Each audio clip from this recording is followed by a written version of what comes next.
Harrison Malayalam company സർക്കാരിന് കൈമാറുന്ന മിച്ചഭൂമിയുടെ പട്ടികയിലാണ് വയനാട് തൃക്കൈപ്പറ്റ വില്ലേജിലെ കർഷകരുടെ ഭൂമി ഉൾപ്പെട്ടിരിക്കുന്നത്. ഹാരിസൺ മലയാളം കമ്പനി നടത്തുന്ന നിയമലംഘനത്തിന്റെ പേരിൽ റവന്യൂ വകുപ്പ് ഈ കർഷകരിൽ നിന്ന് ഇപ്പോൾ നികുതി സ്വീകരിക്കാനും മടിക്കുന്നു.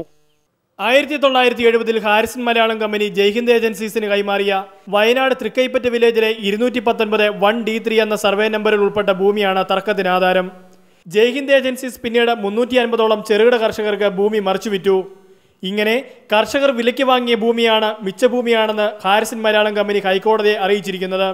ഇതിന്റെ പേരിൽ റവന്യൂ വകുപ്പ് നികുതി സ്വീകരിക്കുന്നതുമില്ല. കാർഷിക വിദ്യാഭ്യാസ വായ്പകളെടുത്ത കർഷകരാകട്ടെ ആശങ്കയുടെ നിഴലിലും.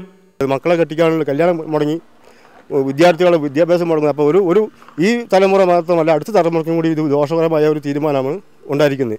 ഹാരിസൺ മലയാളം കമ്പനി പറയുന്ന മിച്ചഭൂമിയെക്കുറിച്ച് റവന്യൂ ഉദ്യോഗസ്ഥർക്കും വ്യക്തതയില്ല.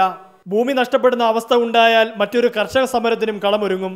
ഇത് കിട്ടുമെന്ന് ഞങ്ങൾ പ്രതീക്ഷിക്കുന്നു. കിട്ടിയില്ലെങ്കിൽ ഞങ്ങൾ ഹാരിസൺ കമ്പനിയിലടക്കം കയറി ആ ഭൂമി അടക്കം ഞങ്ങൾ കൈവശം. കാരണം ഞങ്ങളുടെ ഭൂമി രേഖയുള്ള ഭൂമി ഞങ്ങൾ ഒരേക്കറൊക്കെ ഇപ്പോൾ ഞങ്ങൾക്കുള്ളൂ. ഞങ്ങൾ 10 ഏക്കർ രേഖയില്ലാത്ത ഭൂമി അവർ പറയണ ആ ഭൂമി കയറാൻ തയ്യാറായി നിൽക്കുകയാണ്.